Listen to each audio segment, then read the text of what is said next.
morning, Sapanola. It's CJ. And Gabby here with this week's broadcast. And this week we caught up with FFA at the intermediate school. And bass fishing at Sardis Lake. There's 180 days of schooling at SB, and we can't wait just to end that.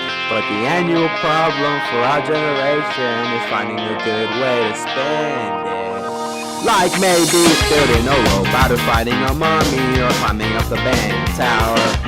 Discovering something that doesn't exist, or giving a tiger a shout. Finding a new story, creating sports promos, or locating ravage our brains. It's over here!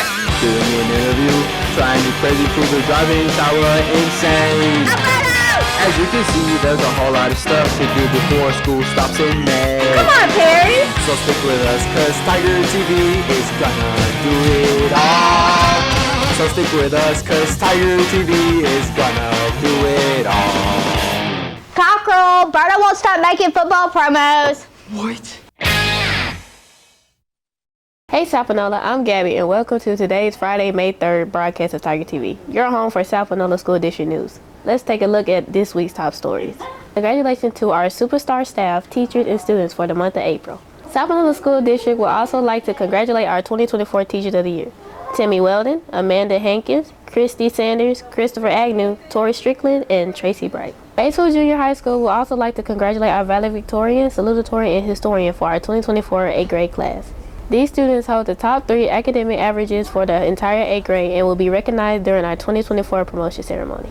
Congratulations to London, Easton, and Warren. We are so proud of your accomplishment.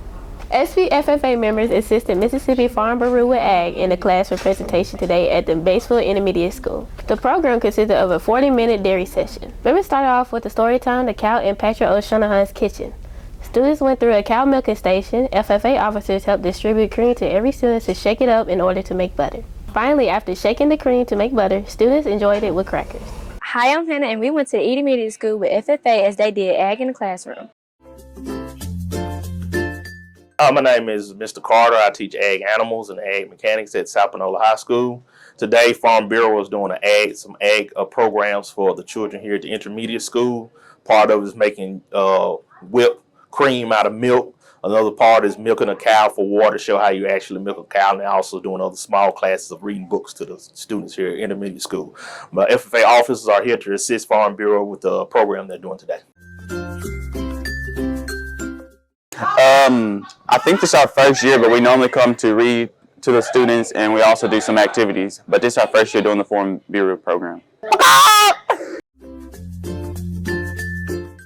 I think it teaches them about agriculture and where their food comes from. Like, we got to talk about cows and how they give us milk, and then we got to talk about chickens and how they give us eggs. We got to talk about pigs even and how they give us bacon. And so they learned so much in 40 minutes, and they also got to make butter. So I hope it inspires them to learn more about where their food comes from and also about jobs in the ag industry. I just have to say that on behalf of Mississippi Farm Bureau Federation and the State Women's Leadership Committee, I'm so glad that we get to come today and we get to be a part of this. This is wonderful. The FFA chapter and just their leadership and their willingness to take time out of their day to come and give back to their elementary school. It's so sweet. And this is what it's all about. We're encouraged about the next generation in agriculture. Thanks, FFA and Ag in Classroom. Now back to you, Gabby. Congratulations to all our Class of 2024 Hall of Fame inductees. Last Thursday was Administrative Assistant Day. Thank you to all our administrative assistants here at Sapanola High School. We couldn't do it without you. Sapanola Career and Technical Second Year students toured the respective programs at Northwest Community College. With this semester approaching the end, make sure to stay in the loop with all our end of the year information. Bart Allen, DPT, and the Director of Physical Therapy Assistant Program at Northwest Community College came and spoke to the health science and sports medicine students at Sapanola High School. He spoke about the programs offering at Northwest Community College, the ways to become a physical therapist assistant, and some of the things he has seen in his practice as a physical therapist. Burke's class had an extra special guest reader. Our principal, Dr. Sutton, shared her morning with Miss Burke's Little Pirates. Our Little Pirates enjoyed a walking the plank snack after their story Pirate Stew. Learning is fun at the BES. Now here's CJ with sports.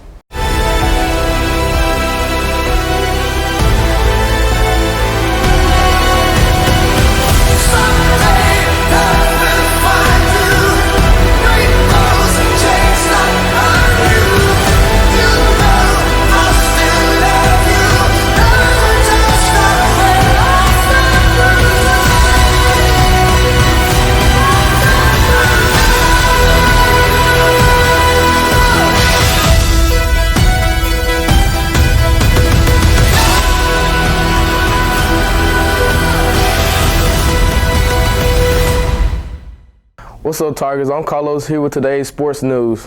Congratulations to our SP softball team on sweeping Ridgeland Titans. First game 23-0, second game 11-0.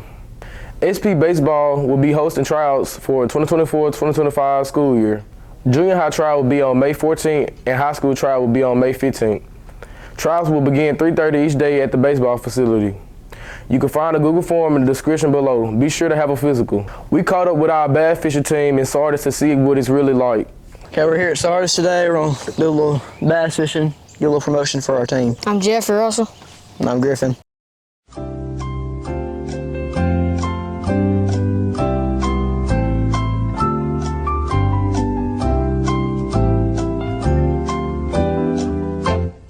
I've done horrible at tournaments. I don't even want to go into detail on that. Most tournaments I do pretty good. Sometimes I wish I can get 2 or 3 more. If I'm not limited out of course 5. Sometimes I just catch 2 or 3. The biggest bass I probably caught in the tournament was probably in here, Sardis Lake. And it was the first time I ever fished. First off, I have my buddy that don't even go here no more. He was fishing with me. I caught a male off a bed, and then he caught the female. And he was about 5 pounds. And then we went across the lake on the north side, and I caught one that weighed about 7 pounds. That's probably the biggest one I caught. I ain't the best. It's a lie. That weekend, I think I had 22, wasn't it? It was 22, like 5 or something like that. I was flipping out. There's bait fish out there. Yep. Where all of y'all competed? Oh, there's one. Really? Yep. You got them caught? I got a You fishy. both flip it? I got a fishy. No. That's a little. Oh, that's You might need a net or not. Attaboy. Let me throw that square bill on and get up in there while you're taking that thing off. This is a largemouth bass. Largemouth Catch 'em in bass. freshwater. This fish probably weighs 1.5 pounds. Maybe 2. This is a crankbait. It's a square bill crankbait. It runs only about 3.5, 4 foot in the water. And it makes a lot of vibration in the water and looks like a bait fish. This one right here, you can tell he's a keeper, so I took my hooked my numbers. I got numbers 1 through 5 or 1 through 6. So I got a cool one. And when I cool fish out, that means I had one that was smaller and I caught one that was bigger. And I put him in a live well and then keep fishing. No, I don't think so.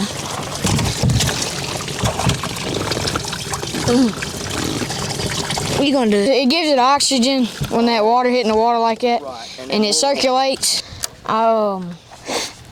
We had to fish hard, just fishing, never letting up.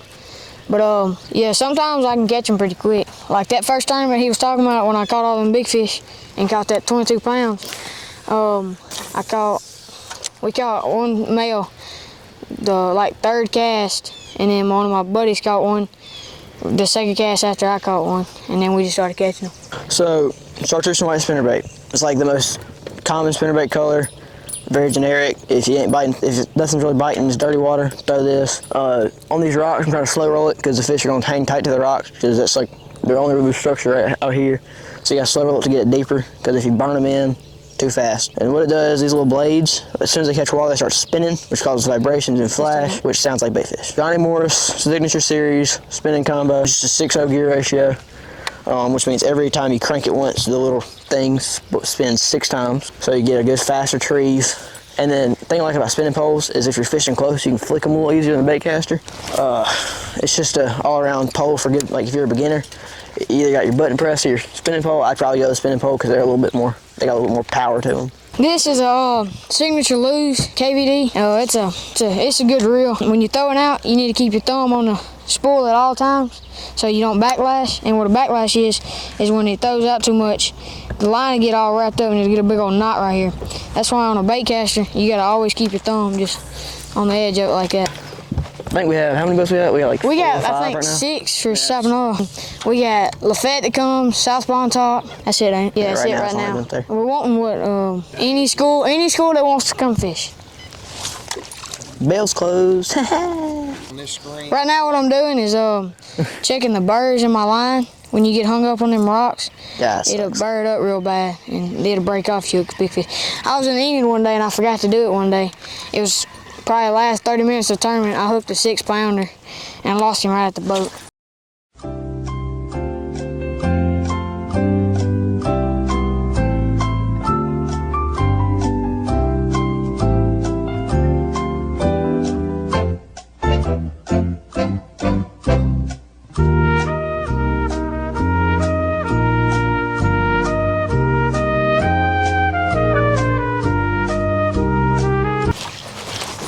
when you got it back. Heads up.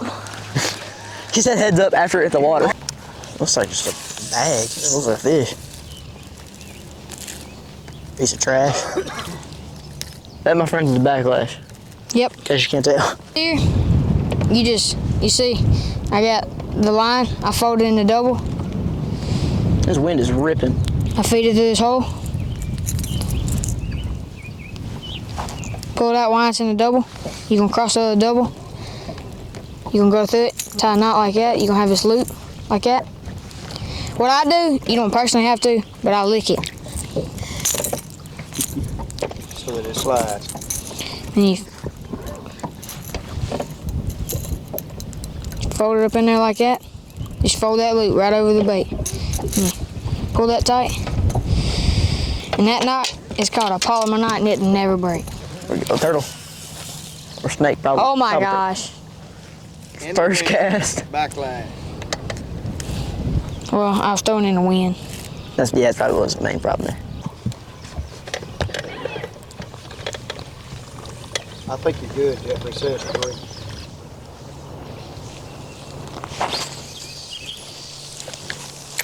That little fella knows what he's doing. He had that fish on about the... Maybe. We might have been 10 minutes in. We went all the way around the marina. Yeah. He started fishing and they were kind of talking. All right, so guys, I'm Coach Roberts, kind of the bass fishing coach, sponsor. We had some guys out today and caught a little bit of fish. Just wanted everybody to get a chance to see sort of what the process looked like. A lot of people hadn't been bass fishing on a lake before. A lot more to it than what you think. But we caught a fish today. Jeffrey and Griffin did a good job of explaining some things. Our bass fishing program is kind of new. Relies a lot on volunteers and dads and granddads and people that have bass boats that'll volunteer some time and effort and let their children fish. We're open for grades 7 through 12. Anybody in the district, Pope, Batesville Junior High, anybody. We've got guys on the high school division. We've got guys on junior high division. Man, we fish 4, 5, 6 tournaments a year. We try to fish in the big state tournament every year, and it's just fun, man. We're getting going, having a good time, starting to learn some things. Like I said, it's a challenge fishing, bass fishing in these big lakes, but we're having a good time doing it. Anyone interested in cross country, there will be an interest meeting Tuesday, May 7th at 5:30 in the high school cafeteria. Parents must attend in order to participate in tryouts. Tryouts date will be May 14th after school. Remember, this is for current 6th and 11th graders. Congratulations to the 2024-2025 swim team members. Golf tryouts has been postponed and a rescheduled date will be announced soon. Our Sapanola football team will be hosting a spring game against West Point on May 16th. That's all for this week. Make sure to be safe, Be responsible, and be respectful. Let's have a great Tiger Day.